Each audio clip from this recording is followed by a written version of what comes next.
आप हर बार हाईवे पर चलते हैं, 100, 200, 500 तक टोल भी देते हैं, लेकिन क्या आपने कभी सोचा है ये पैसा आखिर जाता कहाँ है?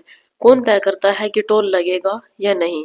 और क्या कभी ये टोल खत्म भी होता है या जिंदगी भर देना पड़ता है? और सबसे बड़ा सवाल, क्या ये सिस्टम सही है या हमसे कहीं ज्यादा पैसे लिए जा रहे हैं? आज इस वीडियो में मैं आपको टोल टैक्स का पूरा सिस्टम जीरो से लेकर एंड तक समझाऊंगी, इतना डीप कि इसके बाद आपको कोई दूसरी वीडियो देखने की जरूरत नहीं पड़ेगी। तो चलिए शुरू करते हैं। सबसे पहले एक बेसिक चीज समझो, सड़क सिर्फ एक रास्ता नहीं है, ये एक एसेट है। जैसे कोई फैक्ट्री प्रॉफिट बनाती है, कोई शॉप इनकम जनरेट करती है, वैसे ही एक हाईवे भी पैसे जनरेट कर सकता है। इसे कहते हैं इंफ्रास्ट्रक्चर एज एन एसेट। सवाल, क्या सरकार हर रोड खुद बनाती है? नहीं। नेक्स्ट बात करते हैं रोड कंस्ट्रक्शन फंडिंग सिस्टम की। इंडिया में रोड बनाने के लिए 4 मेन फंडिंग मॉडल्स होते हैं। फर्स्ट है ईपीसी मॉडल। इसमें पूरा पैसा सरकार देती है, कॉन्ट्रैक्टर सिर्फ रोड बनाता है और उसे फिक्स्ड पेमेंट मिलता है, बाद में टोल हो सकता है या नहीं भी। सेकंड है बीओटी मॉडल। ये सबसे इम्पोर्टेंट मॉडल है। इसमें 4 स्टेप आते हैं। पहले प्राइवेट कंपनी रोड बनाती है, सेकंड अपना पैसा इन्वेस्ट करती है, फिर 15 से 30 साल तक टोल कलेक्ट करती है, फिर रोड सरकार को वापस दे देती है।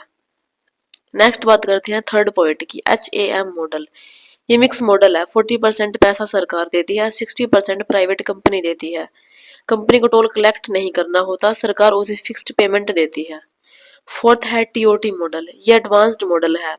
रोड पहले से बनी होती है, सरकार उसे प्राइवेट कंपनी को लीज पर दे देती है। कंपनी कंपनी अपफ्रंट पैसे देती है और फिर टोल कलेक्ट करती है। नेक्स्ट बात करते हैं टोल टैक्स कैसे तय होता है। ये सबसे इम्पोर्टेंट सवाल है। टोल टैक्स कौन डिसाइड करता है? इंडिया में हाईवेज मैनेज करता है national highway authority of India, NHAI। अब कैलकुलेशन से समझो। टोल रेट डिपेंड करता है road construction cost per, land acquisition cost per, maintenance cost, traffic estimate, कितनी गाड़ियां चलेंगी, टाइम पीरियड, कितने साल में पैसा रिकवर होगा। Simple formula mindset. इस सिंपल फॉर्मूला से आप समझ सकते हो। नेक्स्ट बात करते हैं व्हीकल कैटेगरी सिस्टम। हर गाड़ी का टोल अलग क्यों होता है? जैसे कार, जीप, वैन, LCV यानी कि light commercial vehicle, bus, truck, multi axle vehicle. Heavy vehicles road को ज्यादा डैमेज करते हैं, इसलिए उनसे ज्यादा टोल लिया जाता है। अब बात करते हैं फास्टैग सिस्टम पर। ये असली टेक्नोलॉजी है। FASTag equal to RFID technology. आपकी कार जैसे आपकी कार पर टैग लगा है, उसमें यूनिक आईडी होती है। जैसे ही आप टोल से गुजरते हो, स्कैनर उस आईडी को पढ़ता है, बैंक अकाउंट से पैसे कट जाते हैं। पूरा सिस्टम कनेक्ट होता है बैंक से, टोल प्लाजा सिस्टम से, सेंट्रल सर्वर से। नेक्स्ट बात करते हैं मनी फ्लो। सबसे इम्पोर्टेंट, आपका दिया पैसा जाता कहाँ है?